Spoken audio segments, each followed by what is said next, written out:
Tuesday, July 30th. Not too much has happened since my last entry. I went with the glasses to the outdoor movies last night, which I enjoyed a lot.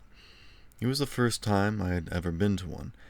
I've never seen an outdoor movie in Europe, although I understand that one is being built near Rome. I was talking to the man who runs the place, and he said he thought outdoor movies had some serious problems in Europe. I asked him why, and he said because of the midget cars. He's having trouble here in the United States with customers who come in Volkswagens and other little cars. They can't see over the Cadillacs. He thinks he's either going to have to put in special children's section for the small cars or provide them with jacks so they can raise themselves up in the air. I told him I didn't think the last solution would be very sensible because people would have trouble getting in and out of the car doors, and his popcorn sales would fall away off. Then he and Midge started laughing. I don't know what about because it sounded like a real problem. The reason we went to the outdoor movies was that they didn't have any lights in Grover's Corner last night. The reason we didn't have any lights is connected in a way with our research organization. The Ainsworths, who live down near where the new house is being built, had a wasp's nest in a mulberry tree out near their chicken house. Midge heard about it and went over to look at it several days ago. It was one of those great big gray paper nests that wasps build, and I'd only seen one of them before. Most of the wasps around here just build sort of open cones underneath the eaves of buildings and don't make a paper covering around them. This is one of the biggest wasp's nests I've ever seen, even bigger than the ones in the Museum of Natural History when I visited there 2 years ago. I'd like to have that, I said. Why? Midge asked. Is it full of honey? I explained that wasps don't store honey like bees do. They kill spiders and flies and store them away instead. Midge doesn't know even the simplest facts about insects and animals. And what do you want it for? Midge asked. I'd like to look at it, I said. The wasp knew how to make paper before people did. Besides, we might be able to sell it. Who would want a wasp nest? Midge asked. A museum, I replied. She didn't think much of the idea, but I asked Mrs. Ainsworth if she minded if I took the wasp nest. She said certainly not. In fact, she would gladly pay me $1 if I would take it away. Midge was a little more in favor of the idea and agreed to help me. We could hang it up near the barn, I said, and the wasp would eat all the spiders on the second floor. Nothing doing, Midge said flatly. There's not room enough in this farm for the wasp and me, too. Have you ever been stung by a wasp?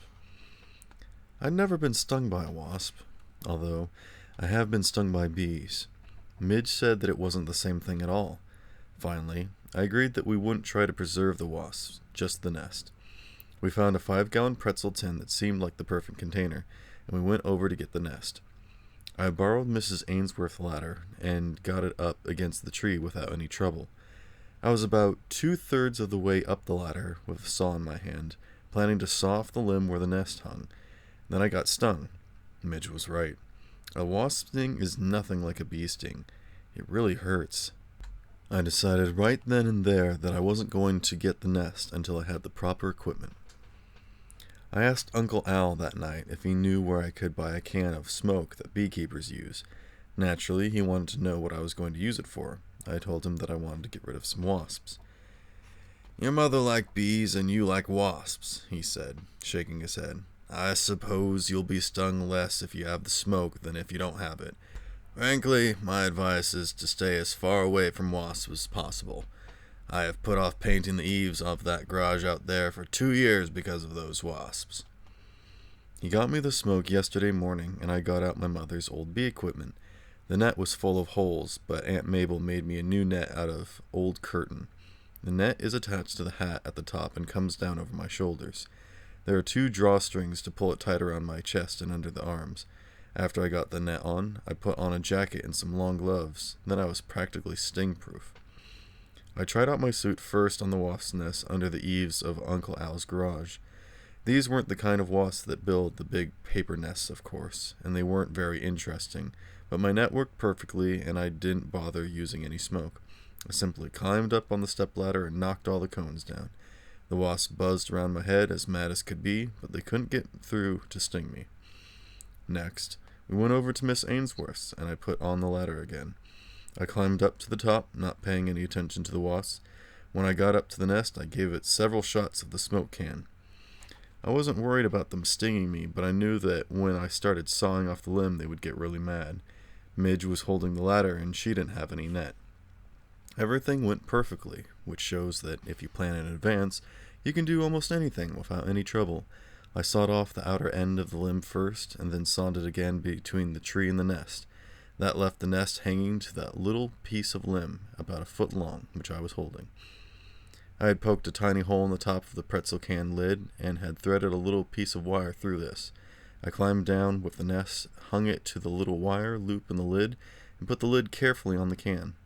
Midge had retreated to the corner of the house where she stood watching. There were quite a few wasps who were out hunting, and I stood there for a few minutes watching them as they came back. They looked pretty silly zooming in, expecting to find a great big nest, and instead finding nothing but empty space. I suppose a person would feel the same way if he arrived home to find that a hurricane had blown away his house. I felt a little bit mean, because I certainly played those wasps a dirty trick. I felt even sorrier for the wasps that were in the nest inside the can. They were prisoners and would starve to death. At least the others could start over again. Midge didn't seem to feel a bit sorry for any of them, though. She said that she hoped all of them got their stingers doubled over trying to sting the tin can. I picked up the can and we started back toward the barn. As we passed the new house, we noticed that the bulldozer was digging another hole off to the one side of the house. "Maybe they're going to have a swimming pool," Midge said hopefully. "But I don't know why they didn't start on that first instead of the house. Half the summer's gone." "I doubt if it's a swimming pool," I said. "It doesn't look big enough." "Then what is it?" The bulldozer was digging dirt out of the hole and pushing it into a low spot up near the front of the lot. "Wait until he comes back up here and we'll ask him," I said. I set the can down beside the road and climbed up the bank to watch the bulldozer. Midge joined me a minute later. The bulldozer came chugging towards us, and Midge waved her hand. "Is that a swimming pool?" she asked. "No such luck," the driver shouted back. "Digging out for the footing of a garage." He had stopped the bulldozer to answer Midge, but now he started again, disturbing the dirt around evenly along the front part of the lot. A plumber's truck came tearing down the road and turned into the driveway. The man was driving much faster than he should have been, and I suppose he didn't realize that he had reached the driveway until the last minute. He slammed on the brakes, his tires screeched, and he skidded around the turn into the driveway. I had set the pretzel can well out of the way, I thought. It would have been for any ordinary driver, but not for this cowboy. His rear bumper just touched the pretzel can, but that was enough to knock it over. It rolled down into the ditch, and the lid came off. "Look out, wasps!" Midge shouted at the top of her voice, and she took off like a streak for the back of the lot. I had put my bee hat and net and gloves and can of smoke on top of the pretzel can when we'd set it down beside the road. They fell into the ditch, and with the can I couldn't get to them. I waited a few seconds, but when I saw those wasps coming out of that can like a black cloud, I decided to follow Midge. "Look out! Those are wasps!" I yelled at the bulldozer driver in case he didn't hear Midge. He said later that he hadn't heard either of us. The first thing he knew about the wasps was that he had been stung on the neck. They zoomed in on him like a bombing squadron and were all around him at once. He started swinging his arms around like mad, and then he didn't notice that he was headed for the ditch. He gave the wheel a yank and started swinging at the wasps again, but this time they were really after him. Later, he counted 15 wasp stings, and I suppose most of the time he didn't know what was happening. Finally, he decided that the only thing to do was stop the bulldozer and get out of there. By that time, it was too late. Just as he stopped it, it banged against the light pole beside the driveway. The bulldozer wasn't going fast, but the ground was soft beside the light pole, and it was just a temporary hole.